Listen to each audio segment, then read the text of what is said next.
Hi friends, welcome to Neo home tuition. എന്തൊക്കെയാണ് എന്റെ മക്കളെ, സുഖമായിരിക്കുന്ന?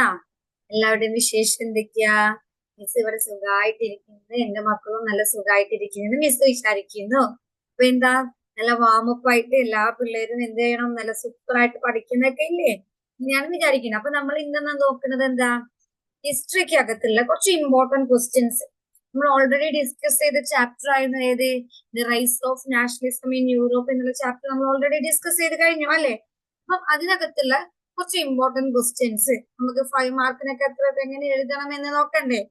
ഇതിനുള്ള ഇമ്പോർട്ടന്റ് ക്വസ്റ്റ്യൻസ് ആണ് എന്ത് നമ്മള് നോക്കുന്നത്. ഓക്കെ, നമുക്ക് നോക്കിയാലോ. എന്താണ് ഫസ്റ്റ് ക്വസ്റ്റ്യൻ എന്തായിരുന്നു? ഹൗ ഹാഡ് ഫസ്റ്റ് ക്വസ്റ്റ്യൻ എന്തായിരുന്നു? How had female figures become an allegory of the nation during the 19th century in Europe? അല്ലേ, നമ്മൾ ഓൾറെഡി ചർച്ച ചെയ്തു, ഡിസ്കസ് ചെയ്ത ഒരു പോർഷൻ ആയിരുന്നു അലിഗോറിയുടെ ഒരു ഇത്. ഫീമെയിൽ ഫിഗർ ആയിരുന്നു അലിഗോറി. എന്തായിരുന്നു?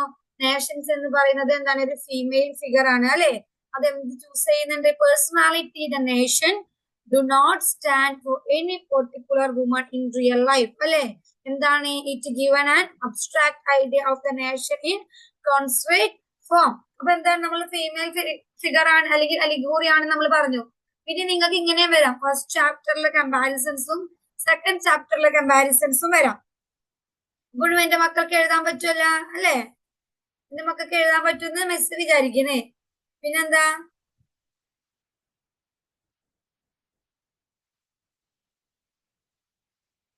സെക്കൻഡ് ക്വസ്റ്റ്യൻ എന്തായിരുന്നു? The decade of 1813 had brought great economic hardship in Europe. Support the statement with the arguments. എന്തായിരുന്നു നമ്മൾ പറഞ്ഞിട്ടുണ്ട്? 1813 ഒക്കെ ആയപ്പോഴേക്കും എന്ത് സംഭവിച്ചു? ഭയങ്കരമായിട്ട് എക്കണോമിക് ഹാർഡ്ഷിപ്പ് സംഭവിച്ചു യൂറോപ്പിൽ അല്ലെ. അപ്പൊ ആ സമയത്ത് എന്ത് വന്നു? അതായത് അവരുടെ പോപ്പുലേഷൻ ഗ്രോത്ത് വന്നു. അവരെന്ത് ചെയ്യുന്നു? മൈഗ്രേറ്റ് ചെയ്തു, റൂറൽ ഏരിയസിൽ നിന്നും മൈഗ്രേറ്റ് ചെയ്തു, സിറ്റീസിലോട്ട് മൈഗ്രേറ്റ് ചെയ്തു. സ്മോൾ പ്രൊഡ്യൂസേഴ്സ് എന്ത് ഫേസ് ചെയ്തു?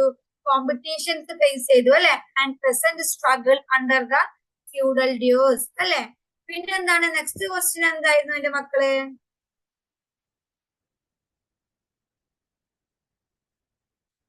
നെക്സ്റ്റ് ക്വസ്റ്റ്യൻ എന്താ? Describe the role of culture in shaping the feelings of nationalism in Europe from 1813 to the end of 19th century. എന്താണ് ആൻസർ? കൾച്ചർ എങ്ങനെ ഹെൽപ്പ് ചെയ്തു? To express and shape nationalist feelings. Shared എന്താണ്? Cultivate heritage criticised അല്ലെ. അതൊക്കെ നമുക്ക് പറയാം. അപ്പൊ എന്റെ മക്കൾക്ക് ആൻസർ ഇവിടെ കാണാം അല്ലെ. മിസ് വായിക്കണോ ഒന്നുകൂടെ? ഓക്കെ, ഒന്നുകൂടെ വായിക്കാം. Culture helped to express and shape nationalist feeling, shared collective heritage, criticized the glorification of reason and science. German philosopher John Gottfried popularized the true spirit of nation through folk song, folk poetry and folk dance. അതാണ് cultural എന്ന് പറയുന്നത്. Next question എന്താണ് കാണുന്നത് ഇവിടെ? What are the main aim of the treaty of Vienna 1815? അപ്പൊ എന്റെ മക്കൾ എന്ത് ചെയ്യണം? പഠിക്കാൻ പറ്റിയത് എന്താണ്? ബൈഹാർട്ട് ചെയ്ത് പഠിച്ച അത്രയും നല്ലത് അല്ലെ. CBSE ആയതുകൊണ്ട് തന്നെ 5 മാർക്സിന്റെ ക്വസ്റ്റ്യൻ എപ്പോഴും എന്ത് ചെയ്യണം? 5 പോയിന്റ്സ് കമ്പൽസറി ആയിട്ട് അതിനകത്ത് വേണം അല്ലെ. അപ്പൊ ഇത് മൊത്തത്തിൽ എഴുതിയാൻ വേണം. എന്താണ്? The Bourbon dynasty was restored to power and France lost the territories it had annexed. A series of states were set up to boundaries of France. Russia was given important new territories on its western frontiers. പിന്നെന്താ പറയുന്നത്? 39 states was untouched അല്ലെ.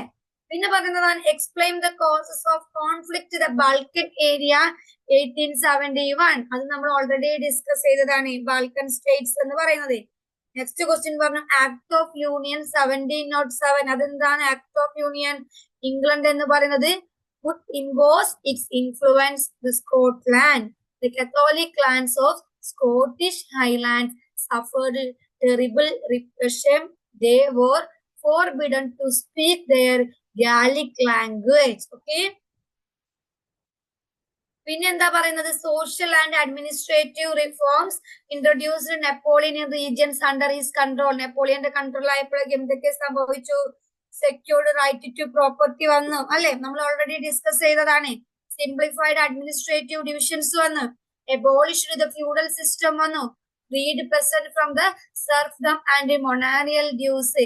ഇപ്പൊ Napoleon code എന്താന്ന് ചോദിച്ചാലും, അതുപോലെ administrative reforms introduce ചെയ്ത നെപ്പോളിയനിക് അണ്ടറിലെ control എന്താന്ന് ചോദിച്ചാലും എന്റെ മക്കൾ എന്ത് എഴുതണം? ഇത് എഴുതണം. കാരണം നമ്മൾ ഓൾറെഡി ഡിസ്കസ് ചെയ്ത ചാപ്റ്റർ ആയിരുന്നു ഏത്? ഈ chapter, first chapter, nationalism in Europe. അപ്പം ഇതിൽ വരുന്ന കുറച്ച് ഇമ്പോർട്ടന്റ് ക്വസ്റ്റ്യൻ ആണ് എന്ത് മിസ് ഇപ്പൊ പറഞ്ഞിട്ടുള്ളത്. പിന്നെ എന്താണ്? Describe the events of French revolution which had influenced the people belonging to other parts of Europe. French revolution എന്നാണ് നടന്നത്? 1789 അല്ലെ, നമ്മൾ ഓൾറെഡി പറഞ്ഞതാണ്. അപ്പൊ എന്റെ മക്കൾ എന്താണ് ക്വസ്റ്റ്യൻ ഒന്നുകൂടി വായിക്കുക.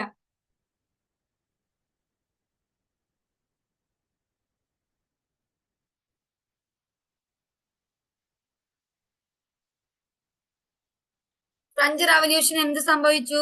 1718 വാരിയസ് ഇമ്പാക്ട്സ് ഓൺ യൂറോപ്പ് ആണ്. The revolution led to the setting upon Jacobin clubs ഒക്കെ നമ്മൾ പറഞ്ഞു. പിന്നെ നെക്സ്റ്റ് ക്വസ്റ്റ്യൻ എന്താണ്? Explain the contribution of Otto and Bismarck in German unification. അത് എന്തായാലും പഠിക്കണം എന്ന് ഞാൻ പറഞ്ഞിട്ടുണ്ട് അല്ലെ. Germany was united by the Prussian chief minister Otto and Bismarck with the help of Prussian army and bureaucracy. Russia എന്ന് പറയുന്നത് fought 3 wars in Austria, Denmark and France over the 7 years. 7 വർഷം കൊണ്ട് 3 യുദ്ധങ്ങളാണ് അവർ കംപ്ലീറ്റ് ചെയ്തത്. It completed the process of unification. Finally the German empire was proclaimed and William was crowned as the emperor. Okay, അപ്പൊ അത് പഠിക്കണം. പിന്നെ ഉള്ളത് explain the process of unification of Italy. അതും മിസ് പറഞ്ഞിട്ടുണ്ട്, അതും ഇമ്പോർട്ടന്റ് ആണ്. ഏതെങ്കിലും ഒരു യൂണിഫിക്കേഷൻ ചോദിക്കാം. ജർമ്മൻ യൂണിഫിക്കേഷൻ ആകാം, ഇറ്റലി യൂണിഫിക്കേഷൻ ആകാം, അല്ലെങ്കിൽ എന്താണ് ബ്രിട്ടൻ യൂണിഫിക്കേഷൻ ആകാം. അപ്പം അതിൽ 3-ലും ഏതെങ്കിലും എന്റെ മക്കൾ പഠിക്കണം. എന്നാണ് ഇറ്റലി യൂണിഫൈ ചെയ്തത്? 1861. ഇറ്റാലിയൻ സ്റ്റേറ്റ് എന്തായിരുന്നു? സെർജീനിയ പൈഡ്മോണ്ടിന്റെ പ്ലേഡിൽ അല്ലെങ്കിൽ അവരുടെ റോളിംഗിലായിരുന്നു. Similar to that play by Prussia, in this case of Germany. Okay? Giuseppe Garibaldi and his Red Shirt joined with the northern regions to form United Italy in 1861. പിന്നെ French people describe the process of unification of Britain. അപ്പൊ എന്റെ മക്കൾ ഇത് എന്തായാലും എഴുതിയെടുക്കണം. കാരണം miss പറഞ്ഞിട്ടുണ്ടായിരുന്നു, chapter നമ്മൾ പഠിക്കുമ്പോൾ തന്നെ നമ്മൾ പറഞ്ഞിട്ടുണ്ടായിരുന്നു എന്ത്? Britain unification, Italy unification, German unification, അതിൽ ഏതെങ്കിലും ഒരു യൂണിഫിക്കേഷൻ പഠിച്ചിരിക്കണം. നിങ്ങൾക്ക് മോഡൽ എക്സാമിനെങ്കിലും ചോദിച്ചിട്ടുണ്ടാകും. പിന്നെ എന്താണ്? ബോർഡ് എക്സാം ആണ്, അപ്പൊ അതിനനുസരിച്ച് നന്നായിട്ട് പ്രിപ്പയർ ചെയ്യാം. In Britain the formation of nation state was not the result of a sudden upheaval or revolution. It was a long drawn process. Role of ethnic groups, their cultural identity, growth of English nation in case of wealth, importance of power, Act of Union 1707 between Scotland and England, language and religious policies 1801. Ireland was incorporated forcibly into Britain. അപ്പൊ ഇത്രയും questions എന്ത് ചെയ്യണം? മക്കൾ എഴുതിയെടുക്കും. എന്നിട്ട് എന്ത് ചെയ്യാം? പഠിക്കാം. Okay, അപ്പൊ ഇതാണ് നമ്മൾ എന്ത് ചെയ്തത്? ഇന്നത്തെ ക്ലാസ്സിൽ നമ്മൾ എന്താ ഡിസ്കസ് ചെയ്തത്? നാഷണലിസം ഇൻ യൂറോപ്പ് എന്നുള്ള ചാപ്റ്ററിലെ കുറച്ച് ഇമ്പോർട്ടന്റ് ക്വസ്റ്റ്യൻസ് മിസ് ഷെയർ ചെയ്തിട്ടുണ്ട് നിങ്ങളുമായിട്ട്. അപ്പൊ നന്നായിട്ട് പഠിച്ചിട്ട് വരാം. Okay, anyway thank you, by.